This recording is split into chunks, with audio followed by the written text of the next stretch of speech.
GP's been putting on some weight, and in the quest for lightening the load of the vehicle a little bit pre-trip, I want to lighten it up just a bit. Simple stuff, you know, like you can see all that kit there that I spoke about in the last video, just taking a bit of weight off where I can, not spending a lot of money in doing it. Because let's face it, when you build a vehicle like this, you don't have a fortune anymore. But if you recall, I had these aluminium skids built to go underneath the Jeep, and they were always designed for rock rash, so not for sliding over rocks. The reality is they just get dented to crap, and probably you get hung up on stuff. But the idea being is when you're driving down the gravel roads, stones are flicking up from the back of the tyre, and you've got the floor pan and all sorts of other stuff under here that's just getting rock rashed. It's not thick metal. Obviously the box rockers are, but the floor isn't. It gets sandblasted away, corrosion begins, and it all starts all over again, and all that work you may have done to repair your vehicle, you're back there again in 5 to 6 years time. The aluminium skids I had made are made out of 4mm aluminium checker plate. Very thick, very overkill, but you know, that is kind of what I requested. And in terms of the bends that I put into those plates, I broke a fatal rule.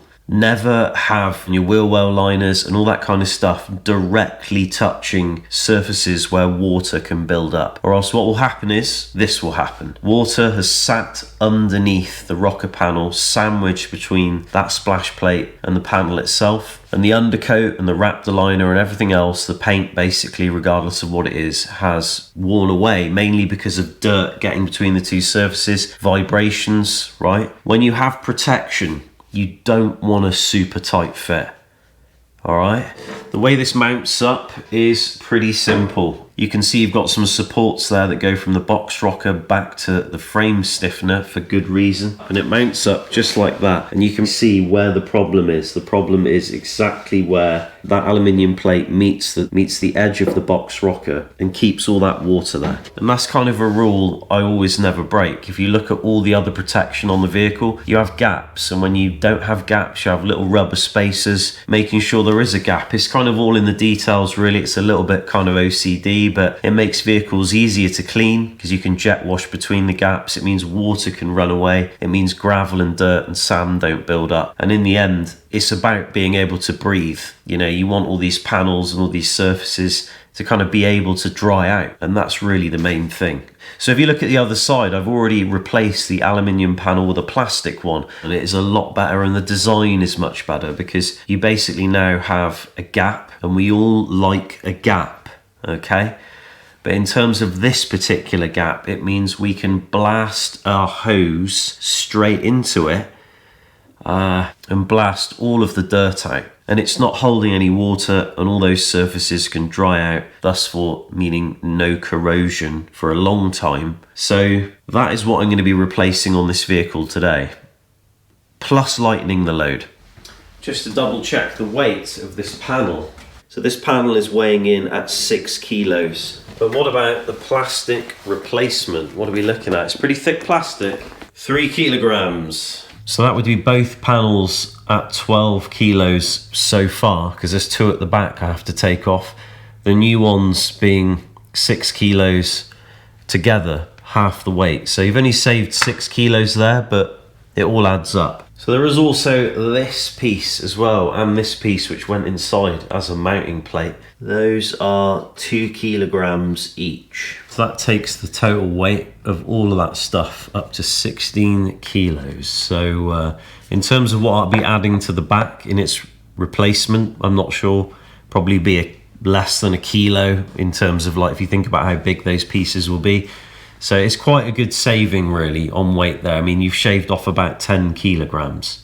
So before I put that plastic panel on, just going to put a bit of Dinitrol on there. So this is just going to slow things down a little bit. It's not going to stop it. Like I said, the Raptor's begun to peel, so it will continue up, but it will slow down drastically because now we don't have like a sandwiched plate there, keeping all the water here, and it will dry itself out.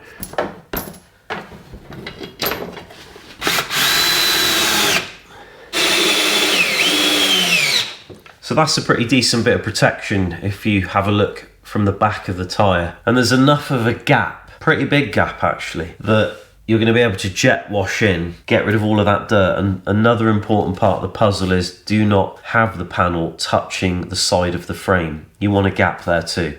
Doesn't have to be a massive gap, right? Just a little gap, but just big enough so stones and stuff can get out. And you can see in there you've got enough suspension that it would take a hell of a lot of dirt for it to stack up and touch the bottom of the floor pan, and that's probably why it kind of never has in my case. But now this rubbish is going,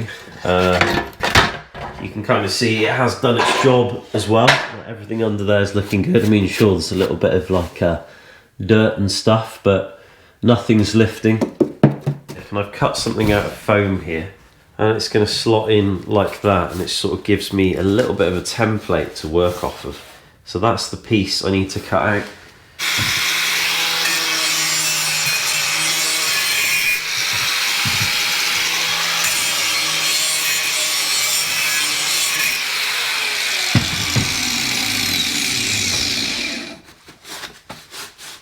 So that is going to slot in, ooh, just like that, slot.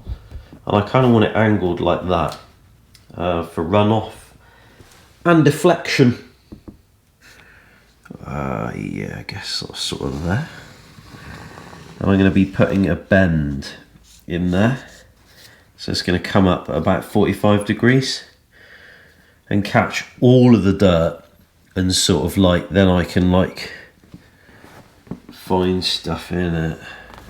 So to be able to bend this, I'm just taking a grinding disc and just thinning out a portion of the material.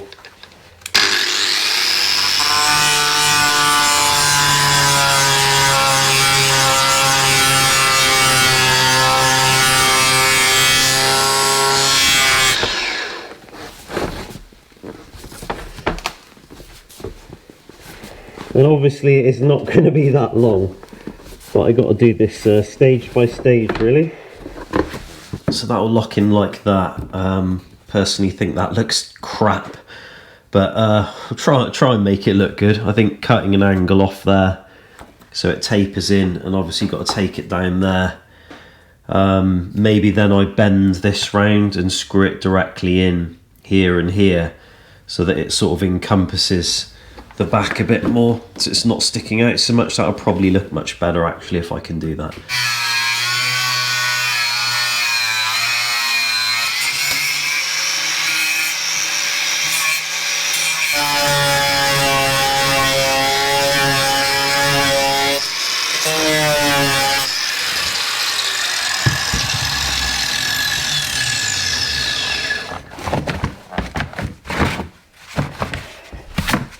So that's how this panel looks. By using the grinder you can just sort of put some easy bends in. Using a grinder to cut this stuff, by the way, is total crap. It just creates a lot of plastic dust everywhere. It's not good. But that sits in there like that. That's not too bad really. It should stop a lot of rock rash. I've got some screws in the existing screw holes, so I'm just gonna sort of see if I can line this up really how I want it to be, and then just whack it with a dead blow hammer to like mark the area, and then you can line that one up with that again, and hit that. Those two are lined up. Yeah, so there we go. You've got our 3 holes to drill. Hopefully this should not look like crap, but it's a difficult one. Like I said, if the tube came out like that, it would look a lot better, because then this would kind of contour that rather than just being like some random piece of overhanged plastic.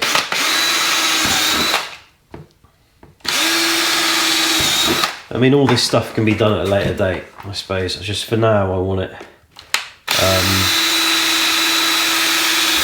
a bit lighter, a bit cleaner, you know, no more sort of potential corrosion stuff like I had going on before.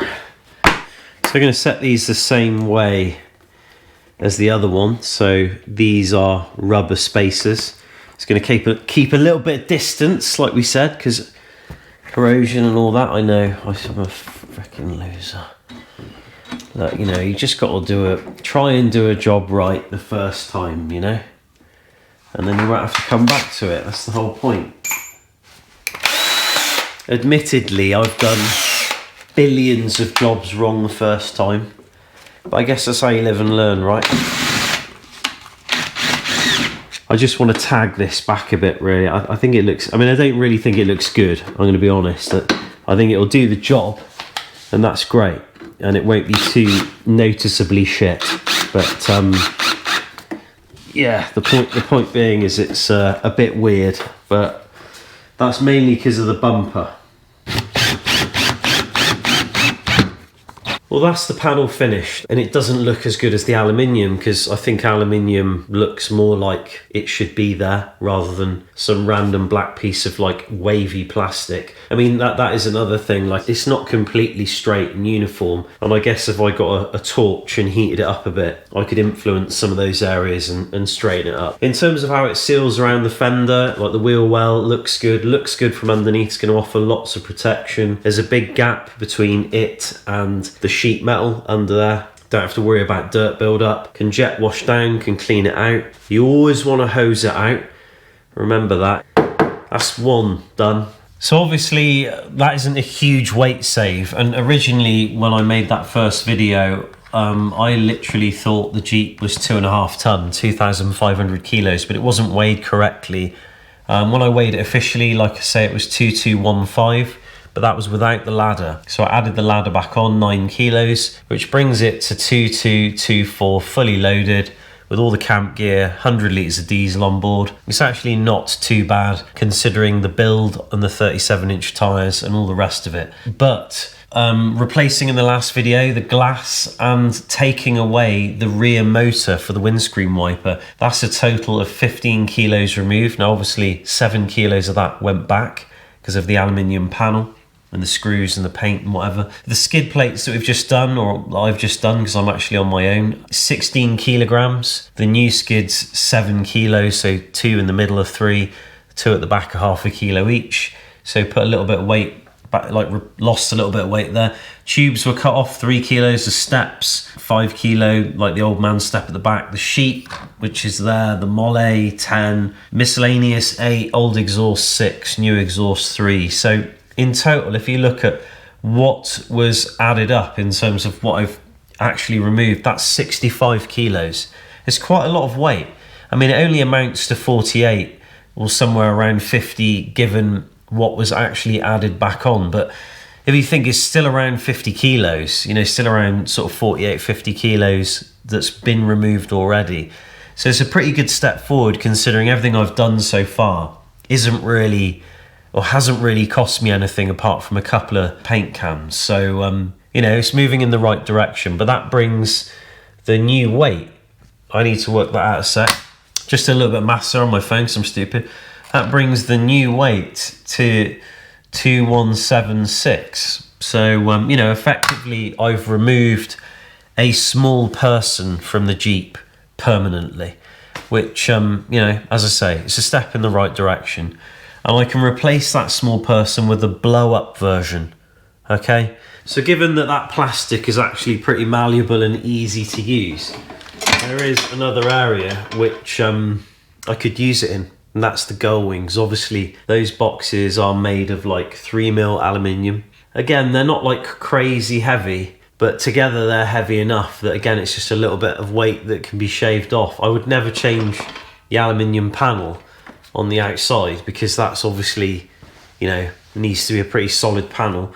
In the last video I replaced the aluminium panel on the back hatch, and I had a number of comments regarding that I should have used Lexin. My argument really on that is I probably didn't explain myself in the video. I don't want glass at the back of the Jeep. The Jeep is like an overland off-road vehicle. It's more like a van at the back than it is an SUV or a car. I actually really like the look of the aluminium that's painted black. I think it looks great. It opens up mounting options for me to mount stuff to it. Not really heavy things, but definitely things here and there. I will be building a vent as well with a computer fan to circulate warm air out in the summer, and in the winter take away condensation. So having that aluminium panel just makes that a little bit cleaner. In Sweden, we have 24-hour daylight. It never gets dark at this time of year, this far north. And the further north you go, the more apparent that becomes. So sleeping in the Jeep like I do, I have to black out all the windows with reflective foam, or else it gets super hot in there.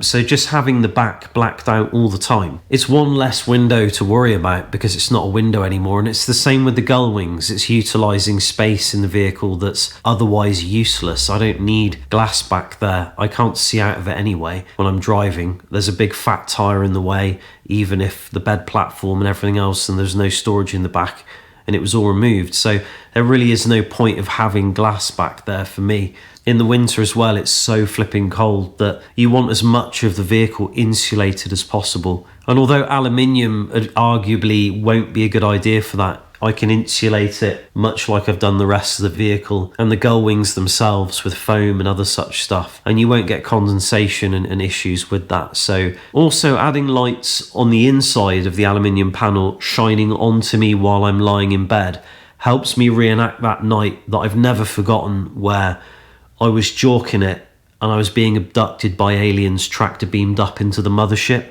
So filming this was just totally random. It's just something I was doing and I thought I'll switch the camera on and just go for it, you know. So hopefully you enjoyed it. Maybe if you're going to make some of these plastic panels, it might help you out if you're kind of building an overland XJ build. You do a lot of gravel roads, you want to sort of protect all the underside work you've done. Much like that 4 litre out there I'm building, you know, a lot of welding has gone into that to replace floor pans and sheet metal that was otherwise destroyed. You know, putting on plastic panels like this can really just save you from revisiting that work somewhere down the line and preserve the vehicle if you were going to give it to your kids or sell it, or you just wanted to keep it. So it is useful.